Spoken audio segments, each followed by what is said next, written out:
Former Kansas City Police Department intelligence detective and now attorney Gary Jenkins produced 4 documentary films, most recently Gangland Wire. True stories of the mob skimming from the Las Vegas casinos in the 1970s. Creator of smartphone app entitled Kansas City Mob Tours. Download it now. If you like what you hear, go to ganglandwire.com. Navigate to the shop page. We need you to put a hit out on our donate button. Buy the DVD Gangland Wire or download the Kansas City Mob Tour app. Follow us on Facebook at facebook.com/ganglandwire.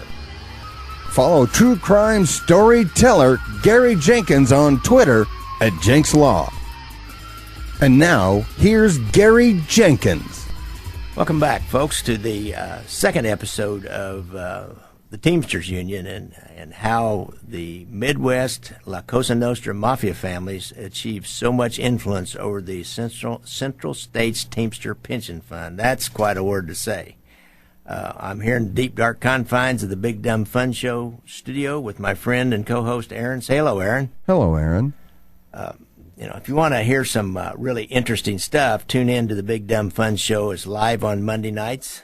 And from 7 to 10. From 7 to 10.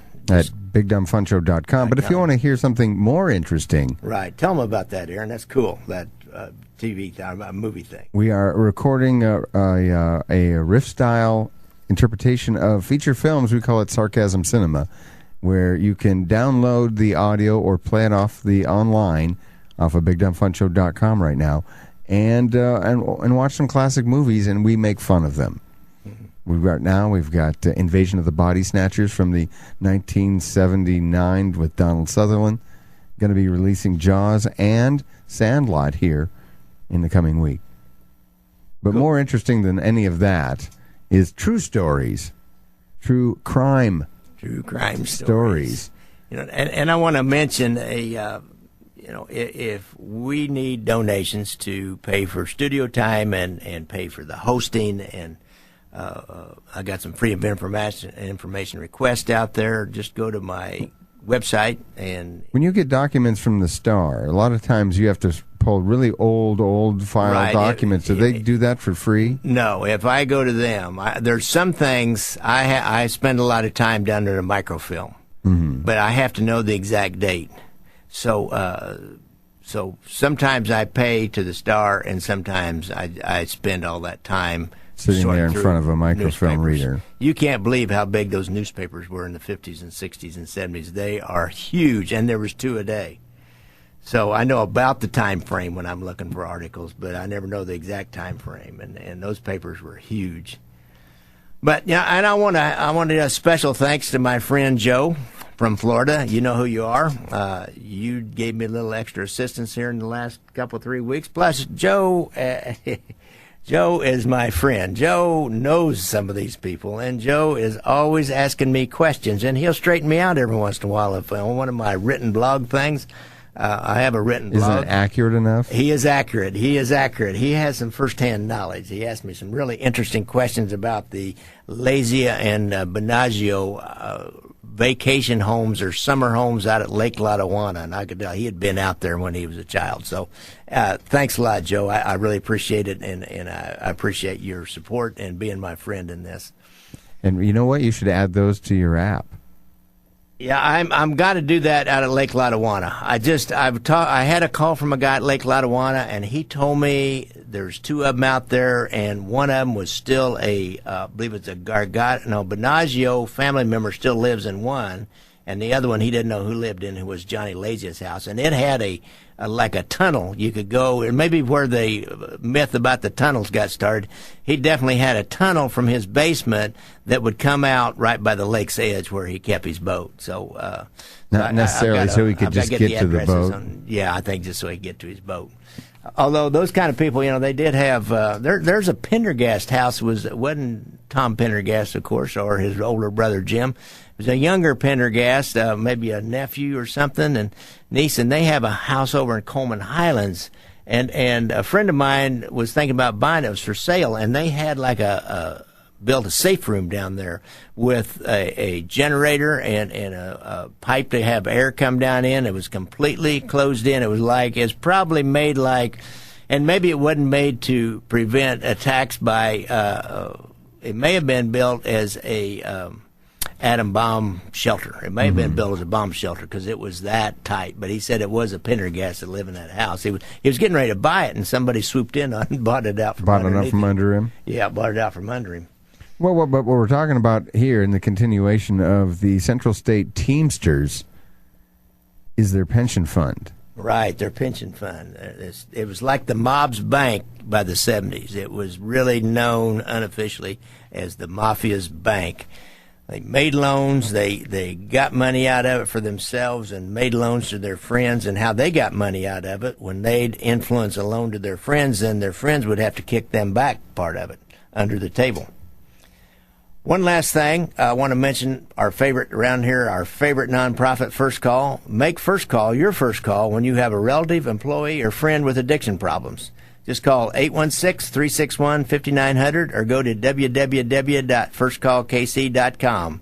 And they have a Facebook page. That's the end of my public service announcement for the evening. Anyhow, this is our second episode here, and I want to start talking about. I introduced you, didn't I, Aaron? Did I say I'm here with my friend Aaron? Say hello, Aaron. Hello, Aaron. You didn't say that, did you? Didn't we say that? What's in the second episode? If they listen to the first one and they don't know who we are, right? That's they go true. back and listen to the first episode. You know who we are by now, folks. Anyhow, I don't know if you have any feedback or suggestions for topics, or just want to say hello, make a comment on my blog at www.ganglandwire.com. And we're taking kickbacks at the donate button. Taking kickbacks at the donate You button. had a couple of people that donated some money. I have. We had, I named them last week. Let's give them one more turn. Barry Parks, Michael Ledlow, Myral Watson, and my good friend Joe from Florida. Thank you very much. Really. Let's go on to the Chicago mob.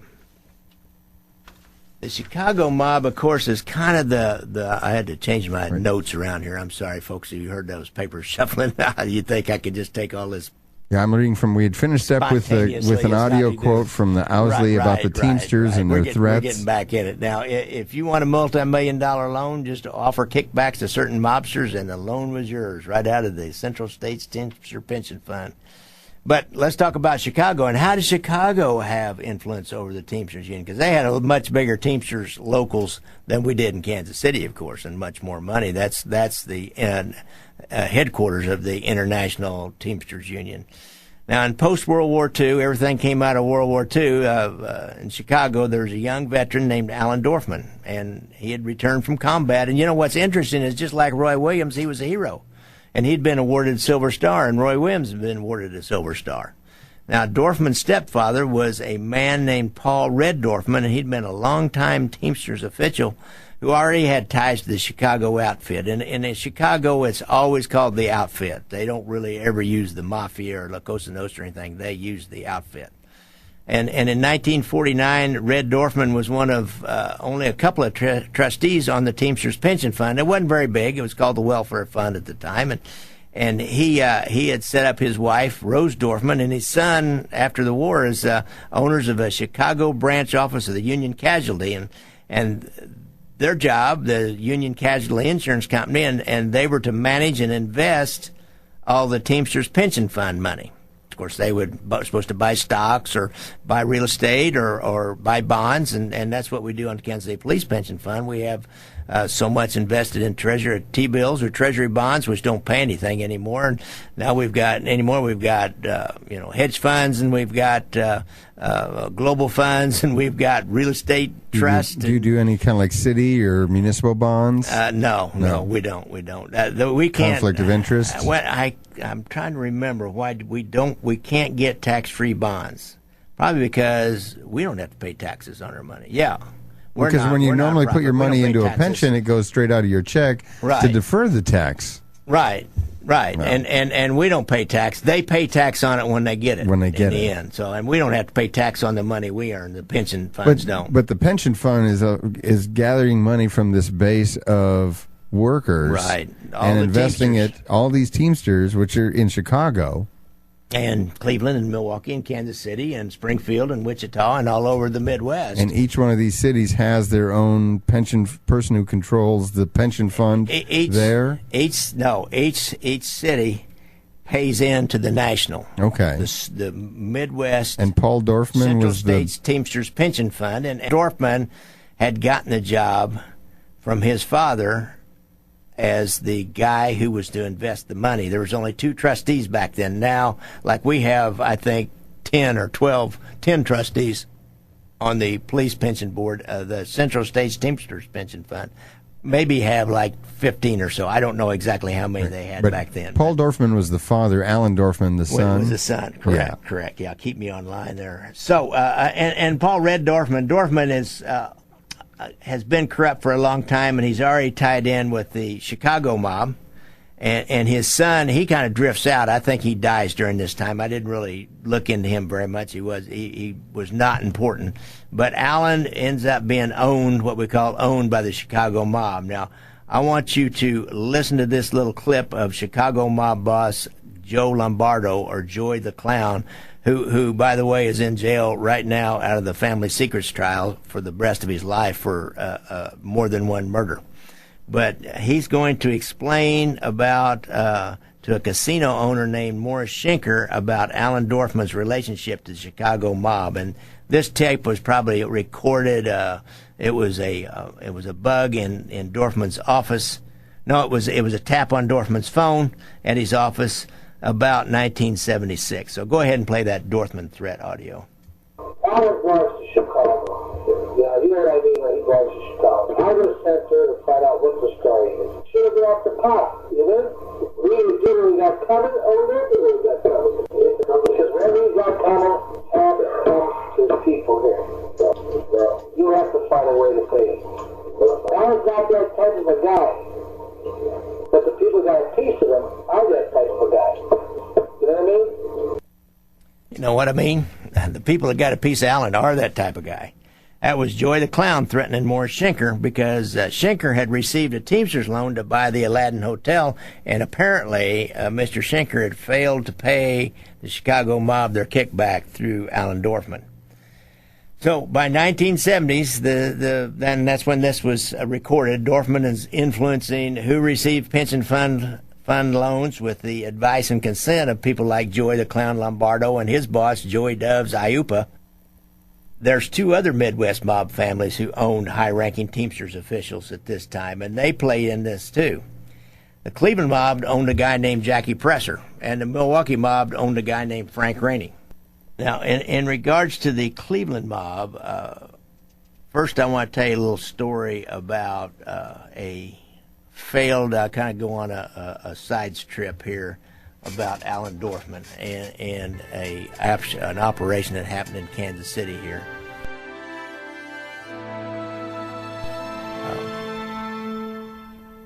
In March of 1979, Chicago FBI agents were monitoring a phone up there in Chicago, and they learned that several unidentified high-ranking Teamsters were coming to Kansas City for some reason.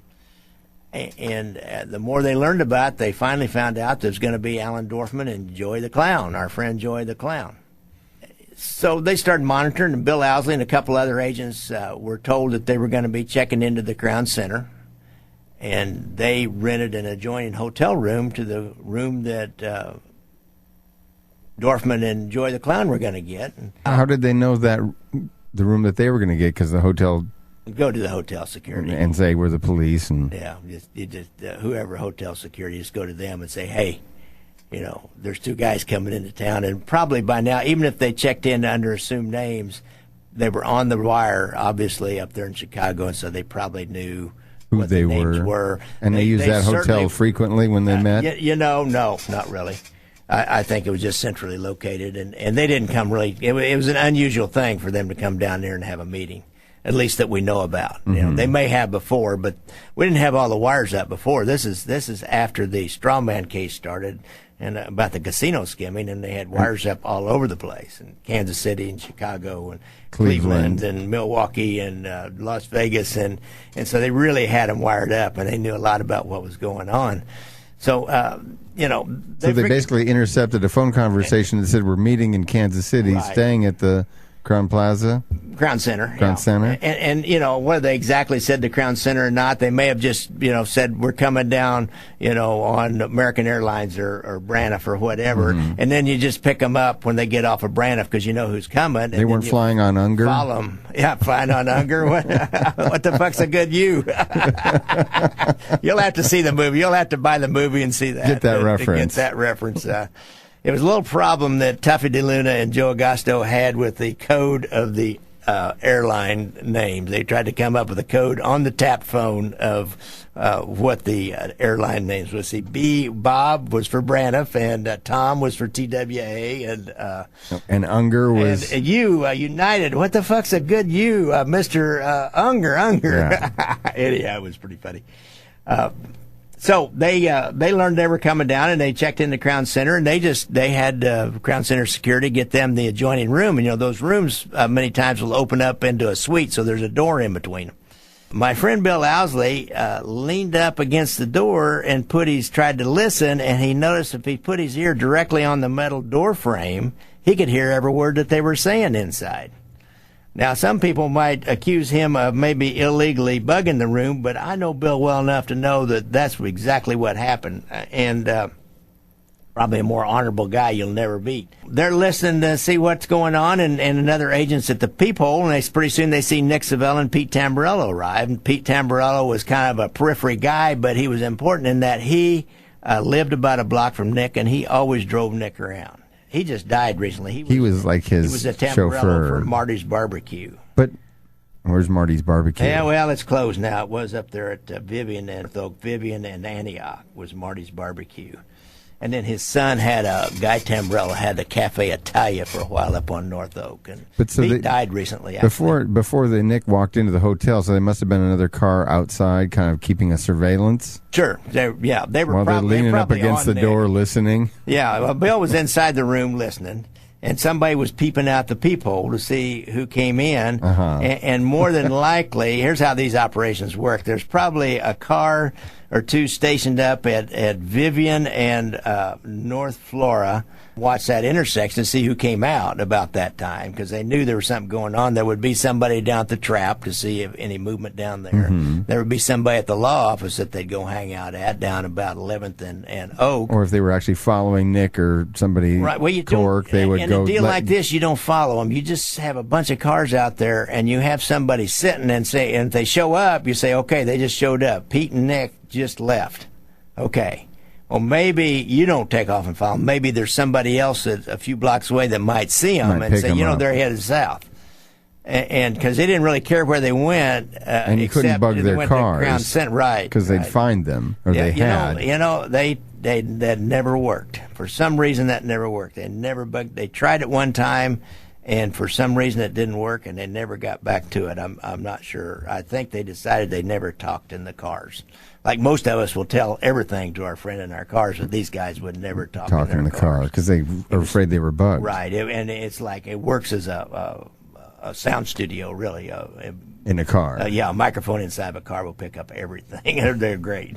Bill's listening to what's going on in there, and the guys out there in the street, they're probably saying, hey, Nick and Pete just left. They went south from downtown. Pretty soon somebody's outside the hotel and said, they just pulled in the garage. Somebody in the lobby will say, yeah, they just got on the elevator. And then they look out the peephole and say, yeah, they just came in the room. And so Bill's listening, and he's able to hear everything. So he hears stuff like, well, there's trouble with control over the pension fund. The Labor Department by this time knew there was problems. The feds are starting to move on it. And they had given another life insurance company, the Equitable Life Insurance Company, control of the fund. And now when you say they had given it, the Teamsters took away the rights. The labor investigation, the U.S. Department of Labor has opened up an investigation. And they said, no, we're taking The pension fund. We're taking the pension fund away from control of you guys because there's something funny going on, and we're going to give it to this Equitable Life Insurance Company, and they're supposed to invest the money. Act in the same manner. And act with a fiduciary responsibility for the fund and make good investments and safe investments for the fund. But not be controlled by anybody who may have connections with the mob. Right. And they desperately wanted it back, and that was their discussion. And so they asked Nick in this, Dorfman and Iupa both asked Nick, said, you got to get Roy Lee Williams. You got to get Roy Lee Williams on this job. He can probably get this back. He looks clean. He is clean, on the surface, and he can probably get this back. And so he said. So then they're petitioning the labor board, right? And Nick said Lombardo said he wanted Dorfman to be part of this, but Nick disagreed. He said Dorfman will bring too much government heat. Nick always understood the problems of having somebody that's too high profile and can bring too much heat down. And Williams was still low profile. I mean, this was a secret relationship he had with Nick Civella during this time. The FBI suspected it, but they didn't really have any real solid evidence of it. They just suspected it.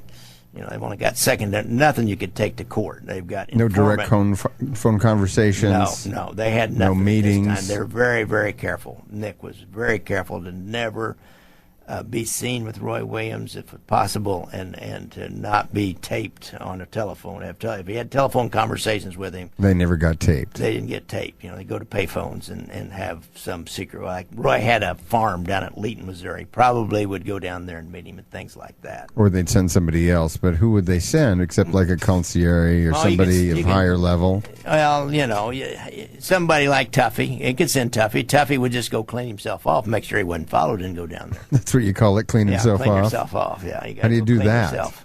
You just drive around and around. You go circle a few times and make sure no one's... You go into underground parking lot and maybe switch cars and come back out in a different car. You go underneath the air traffic at the airport to make sure there's no plane following you, and because that'll throw off the plane. Because they can't fly over the airport. Right. Or you remember this one guy, Peter Abaste, he would take off and go about 150 mile an hour as fast as he could go on the freeway. He lived out in Blue Springs, and we were trying to follow him, and then he'd slam on the brakes and go down to about 10 mile an hour. And we would all go, choom, choom, choom. We'd all go flying by him, of course, and then he knew he had his tail, but then we all went by him, and he'd turn off and take another But nobody route. Would ever pull him over for just going 150? Well, I mean, if there was... just call ahead and go, get that guy, he's going 150. You didn't have time to You didn't want to blow the cover and let him know that you're following him? We probably would have done that just to mess with him, to get him a ticket, but you just never have time to do it. It never works like that. Yeah. It takes, the highway trooper. All of a sudden, he's 150 over Howard and Johnson's he's 10. having coffee and donuts with his buddies, and he's got to get up, walk out, drive 10 miles to get to us. Yeah, well, from the Trap to Blue Springs in 150 miles an hour, that's only probably 5 minutes. Yeah, well, it was. Maybe I was exaggerating 150. Seemed that like that. He would go very fast. Were you actually following him? Time, sure. He'd just take off like a bat out of hell, and then he'd slow way down to 25 mile an hour, and he'd just screw you all up. It was hard. He was hard to follow, and so you just do things like that. That's how they clean themselves off. They're experts at it, and they're experts at spotting a tail. I mean, they know what a tail looks like. You got to have a lot of cars and usually an airplane. Now today you've got the GPS locators. You get a GPS locator on a car, and you just sit back at your office and see where they go. Yeah, if you can get it on the car. Yeah, which was a problem back then. Yeah, we had beepers back then, but we didn't use them very much. And the feds always had some real rigid rules about that. You had to have probable cause and all that. Get an actual something from a judge to be able to place it. Right. And then they were looking for those things anyway. And back in the 70s, they weren't small. They weren't small. They were looking for them. All you had to do is raise it up on a lift, and you'd probably see it. What'd you call it, a hound dog? Hound dog, yeah. Hound dog or a beeper. And they weren't worth a shit either. They weren't very good. They were really hard to use. Because you couldn't have a lot of range on them? Didn't have very good range, and it really took as like a polygraph. The operator had to be a really good operator, or they were really worthless. You had to have somebody that really knew how to operate it. So, get me back on track here. Bill Owsley is listening to these guys talk and talking about how they're going to get this Teamsters pension fund back under control. And Nick is saying, I don't want Dorfman to have anything to do with this. He's got too much attention, too much heat. Roy Williams will do it. I believe Roy Williams will do it. But we need to get him to be the next president of the Teamsters Union. And Hoffa was gone by then. They had kind of a caretaker president by the name of, was it Fitzgerald, I believe. But he was just kind of he was older and he was ill, and he was just kind of a caretaker president. And Civella told him at the time, he said, I own Williams. He said, he's on my payroll. And, we were to learn later on when they got the list of the skim from Las Vegas that there was one guy they called the rancher, and he got $1,500 a month, every month like clockwork from Nick Civella in cash, and that was Roy Williams. They called him the rancher because he had that farm down by Leeton, Missouri. How did we able to connect the $1,500 to Roy Lee Williams? Because it said the rancher. Well, that gave you some clue, but a couple years later, Roy Lee Williams ends up turning state's evidence. He got cancer and he was about to die, and he ended up testifying, and he's the one that verified, that he was the rancher and he got the $1,500 a month. So they hear Nick Civella and Joey the Clown, Lombardo, and Dorfman in there, and they plan the next meeting. They'll work out details of this during the next month. They even say it's going to be at a neighbor of Nick's house up there in what we call Philomena Acres, about 52nd North Florida, and a guy named Phil Simone, who was a manager of a truck terminal down in East Bottoms.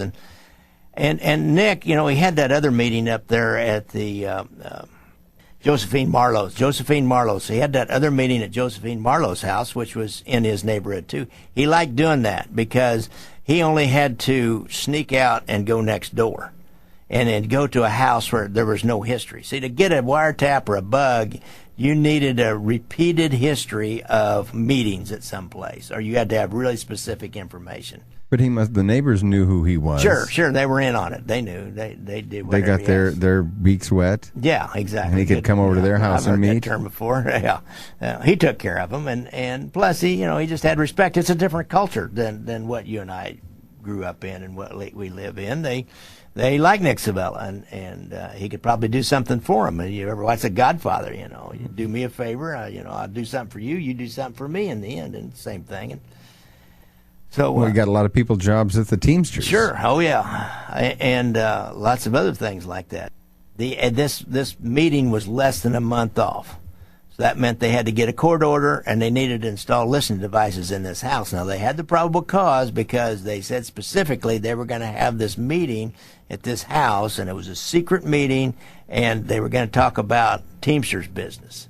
So they had enough probable cause, so they didn't have any problem with the court order. They got it fast, but then it's really hard to put a bug in a house. In that neighborhood particularly. Without maybe tipping them off. Right. Because even the person who owns the house is going to wonder if somebody shows up and says, I need to check the gas line. Right. And that's one thing they do is they would mess up the phone and then show up with the Southwestern Bell outfits and go in and turn the phone into a microphone. You could turn a phone into the microphone. They just remotely turn it on when you're in the room talking. Why they remotely turn the phone on, so it's. But something had to be put in the phone. Yeah, but sure. you had to physically go to the house wherever the phone connected. You had to physically go in. To bug a place, you get pretty much physically got to go in back in those days. Yeah. Well, they got in. I'm not sure how they did it. They may have done the old ruse they used on the Marlowe house, which is pretty tricky. And since you're my podcast listeners, I'll tell you how they did that. I don't always tell everybody this.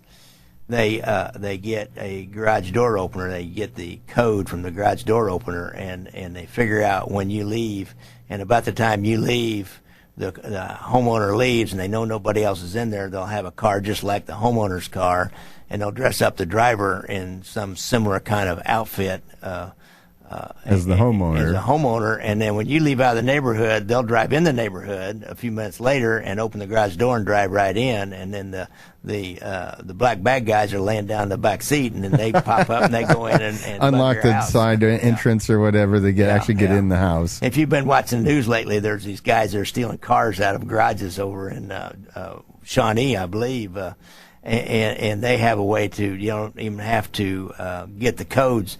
Just take a coat hanger, straighten it out, put a hook on the end of it, and you can go up over the top of the garage door and catch the emergency release and pop it, and then just raise it up. And take the car. So yeah, close the garage, and no one knows till they show up. If you go on YouTube or Google that, garage door and coat hanger, you'll find a YouTube on how to stop people from doing that.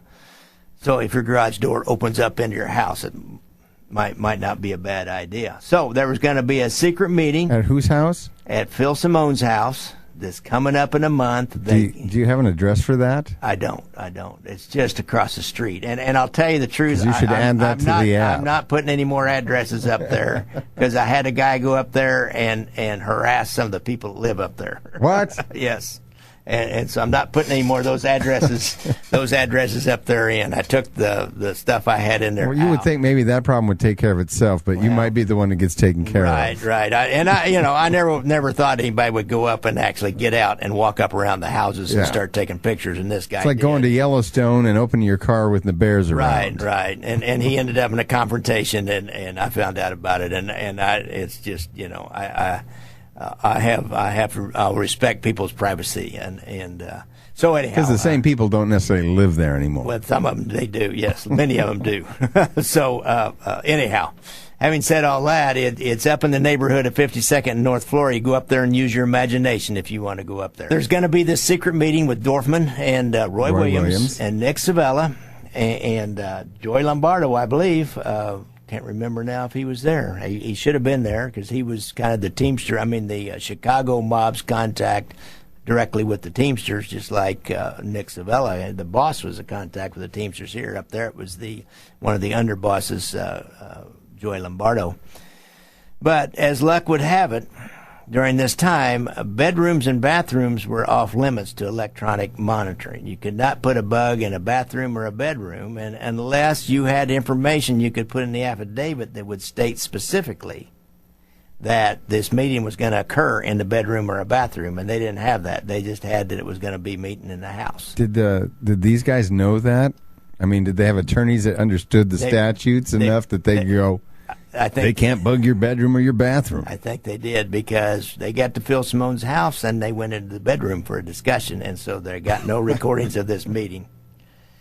Now, an interesting little sidelight was everybody's all geared up for this meeting, and they see Dorfman arrive at the airport. They see a Teamster official named Sam Ancona pick him up.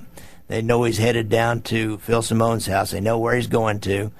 They're just waiting for Nick to arrive. They don't know exactly where he is. Well, Nick is out thinking that the FBI might be following him. He doesn't know that they already know where he's going.